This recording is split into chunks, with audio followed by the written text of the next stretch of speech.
So guys, I just came to know that PM Modi said that India is going to become the third largest economy in the world by 2027. But the question is it even possible? Now, I want to understand how much of this is doable, how much of this is actually being implemented right now, and how much of this is actually a marketing facade. Now, for India to become the third largest economy in the world, we need a lot of things playing for us. And that is exactly what I'm going to look at today, where we're going to deep dive into a report to do an investigative study on this S&P Global report about India's outlook in 2030. And some of the things that I've read will definitely shock you. Now, today's report outlines what India needs to do to reach the $5 trillion economy by 2030, where we are at right now, what are the things we're lacking, and what are the things that might never get implemented. We are going to look at all of this in today's episode, so welcome to Breakdowns.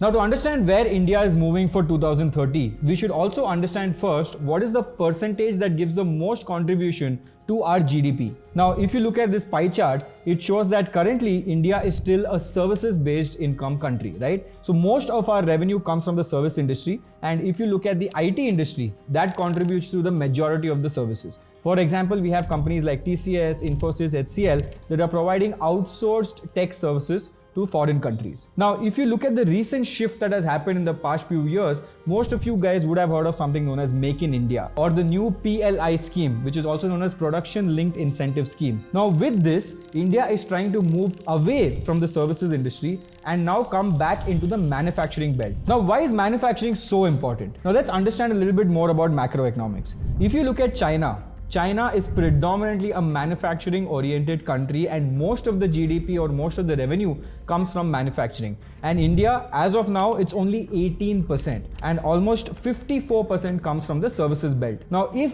India becomes self-sustained with more manufacturing entering India, for example, we have companies like Apple setting up their manufacturing plants in India. We've also heard that Tesla is planning to come up and set another manufacturing plant in Gujarat. We have many more semiconductor plants coming in Gujarat as well.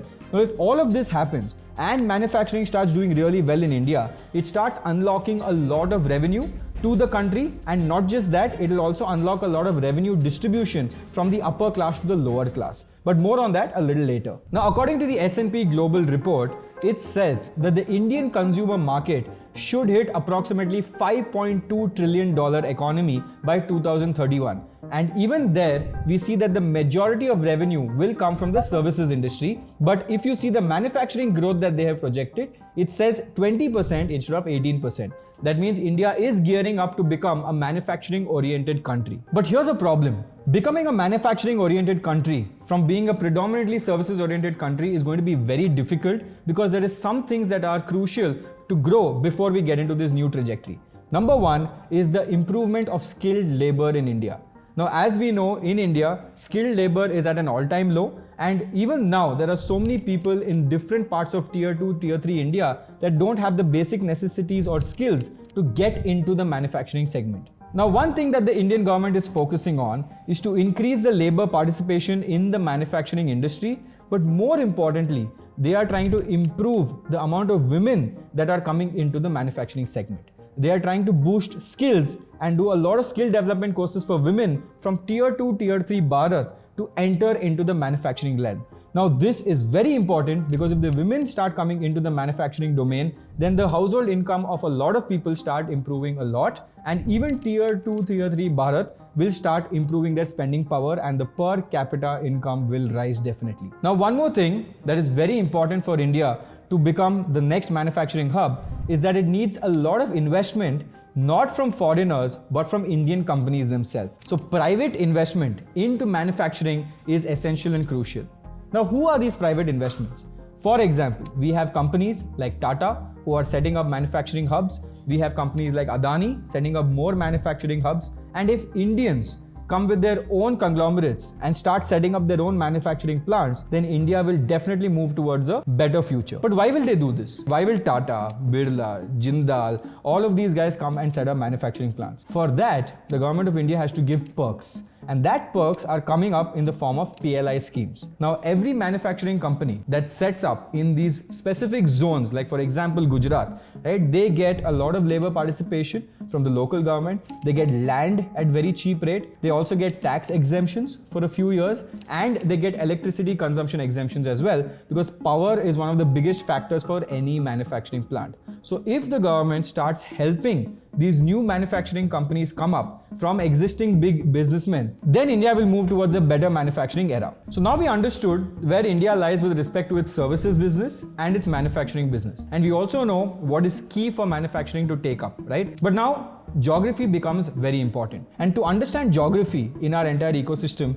we need to understand which state in India is planning towards the brighter future with respect to manufacturing. Now, according to the S&P Global report, Maharashtra, Tamil Nadu and Karnataka are poised to give the most amount of GDP revenue to the government of India. Now, why is this important? Because the center and state relations are now key. Because if the center and state relations are bad, then it will either hinder the technical services industry or it will hinder the manufacturing industry. Now, even if any of these go bad, then we might not hit our target of $5 trillion economy. Now, apart from that, there is another key factor that is common across all states, and that is GST. Now, do you know that once GST was implemented, earlier there was a lot of problems and everyone didn't like GST at that point, but there was some part of India that loved GST, and this made a divide between every state. Now, you can see from this report that a lot of northeastern states have shown a massive increase in revenue growth for the GDP after GST was implemented, mainly because the rules and regulations and the law earlier were not very clear.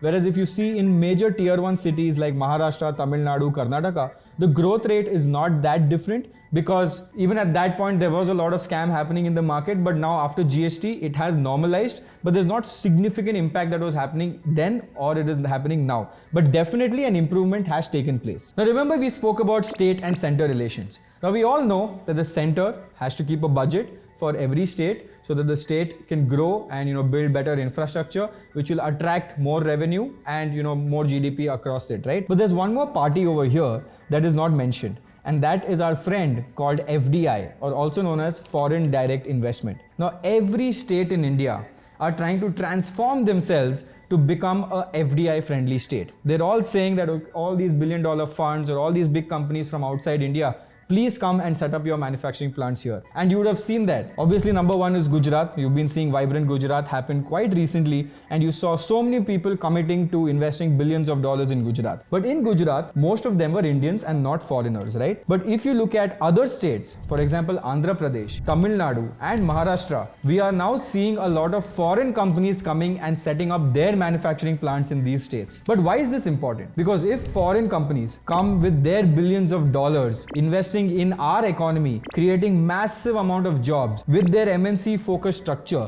that will not only give us good dollar income to our country, but it will also give good amount of revenue growth for every single individual, because jobs will be created. And if jobs start getting created, per capita goes up and GDP gets better. But again, we come back to the same problem that we discussed in the start. For the jobs to be created, skill development becomes number one. Whether it's male or female, government is focusing on both, but skill development becomes key. So if skill development and the foreign companies or even Indian companies come and start setting up manufacturing abilities, just imagine when these two meet, what happens to the growth of India. So that is why keep an eye out for which state is suddenly doing a transformation. I saw recently Maharashtra was doing a transformation, Gujarat always is doing a transformation. I even saw UP is inviting a lot of companies to come and set up manufacturing plants and giving a lot of perks to these companies as well.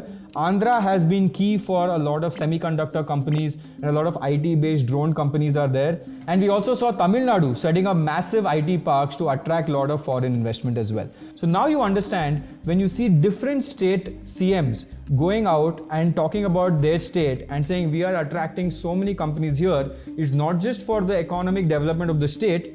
Definitely state makes a lot of money, but then most of the money is also passed on to Indians' economy, right? So this is why it is very important to understand what your Home Minister or Chief Minister is also doing to understand where the growth is going into the picture. Now, another sector is very important for India's meteoric rise to 2030 $1 trillion economy, and that is the energy sector. Now, we have seen India in the recent G20 summit also spoke about one earth, one family, one future, and said that India is committing to actually become a massive green energy producer. Now, moving into the renewable energy sector, we see a lot of freedom given to our Indian companies to set up wind energy plants, solar energy plants, renewable energy plants. But why is this happening? Mainly because if we become self-sufficient with respect to the energy we have, then India can definitely grow at a much faster pace with a more economical structure, right? Now, energy doesn't mean only wind energy, renewable energy for the power plants, but it also talks about our entire EV structure that is coming into the picture as well. Now, if you look at the electric vehicle segment in India and why everyone's talking about ethanol-based fuels, right? Is because we import a lot of oil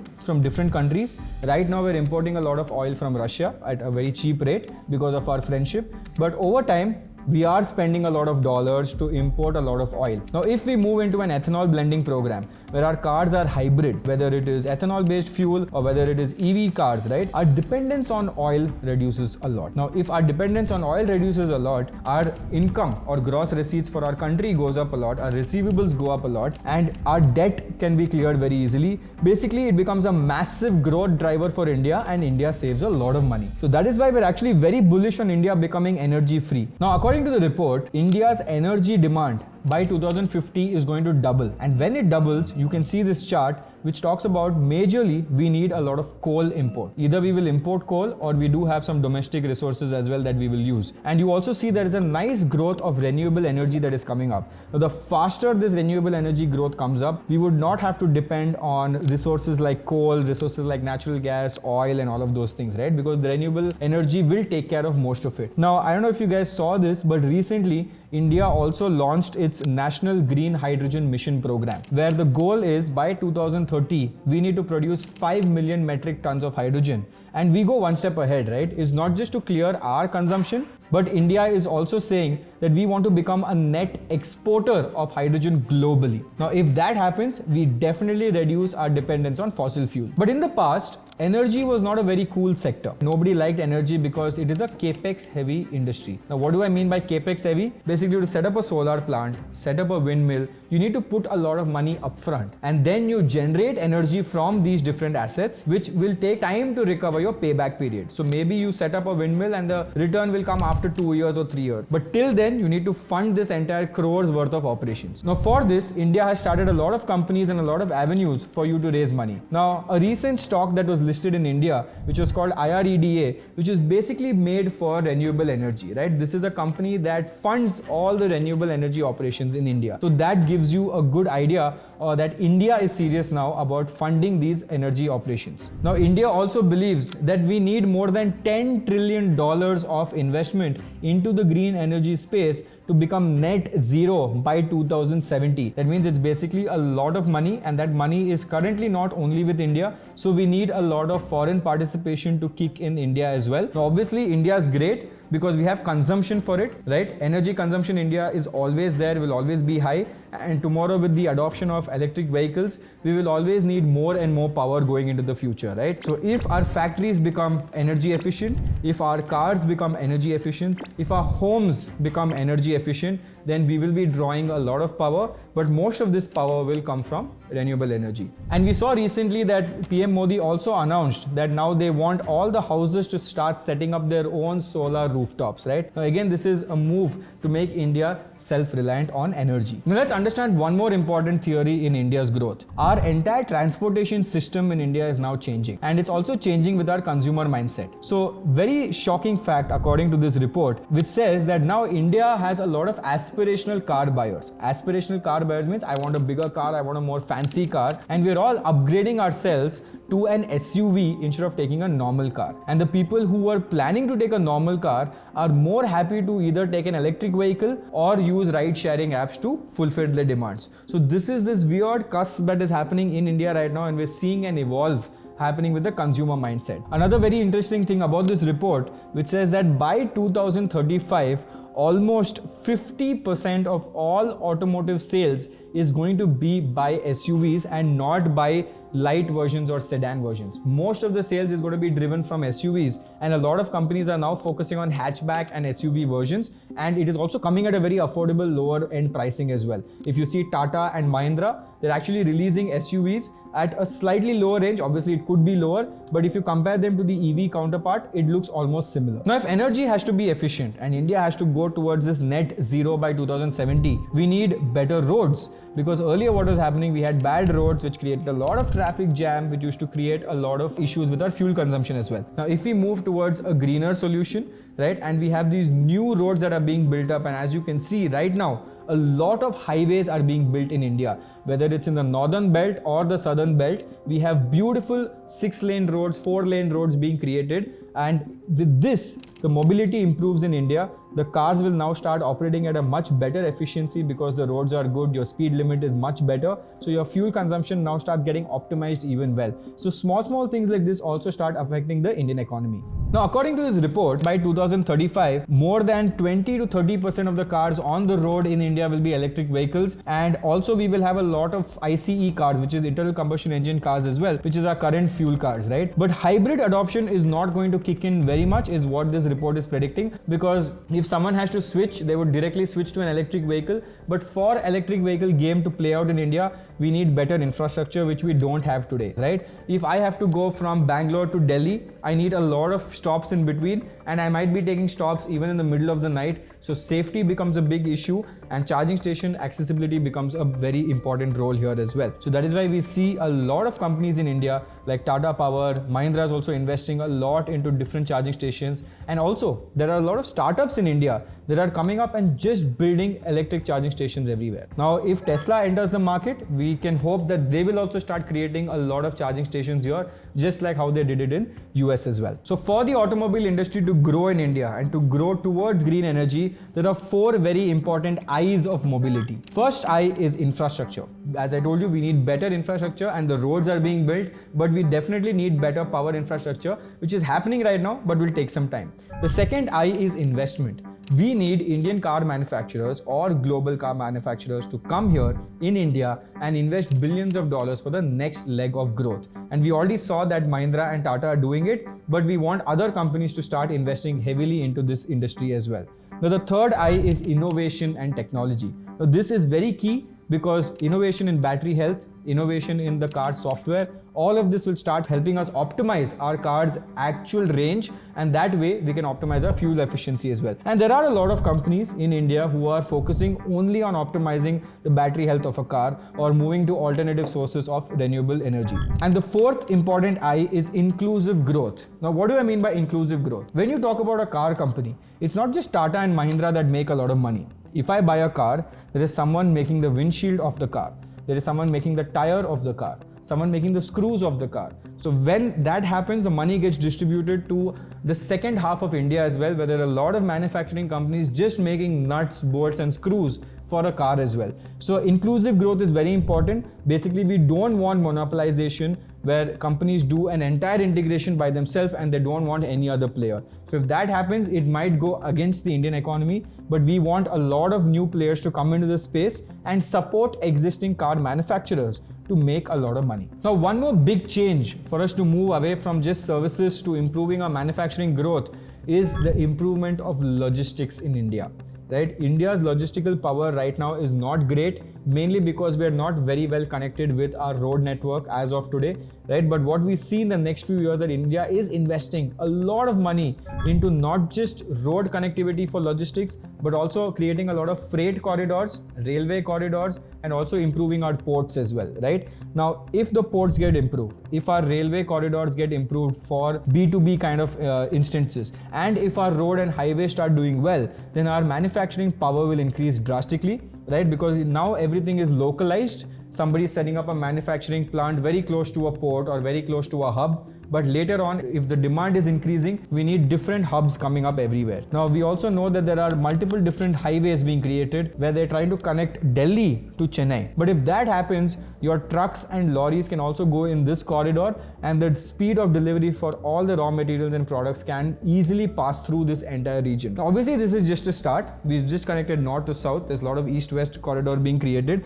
but we also saw a lot of freight corridors being created in India as well, in collaboration with all the big businessmen. So if this happens, and India is definitely today focusing on logistics, then we will again become a massive manufacturing powerhouse to deal with. So now I think you've understood a lot from this research report, because you've understood why India is doing the things that it is doing right now. It is not just for fun. We are focusing on green energy. We are focusing on logistics. We are focusing on manufacturing. We are focusing on increasing the manufacturing ability so that services is not just our bread and butter, and we want to take out our neighbor as well and become one of the fastest growing economies. So if we do all of this, then I'm sure we will reach that point very soon, maybe even by 2040, 2050, where we will start becoming the third largest economy. And if we grow extremely fast and all of these things are built efficiently, then there's no stopping us from going into the number one, number two category as well. So guys, thank you for giving this time, and I'm sure after watching this video, you are now able to connect why India is making moves in different sectors right now.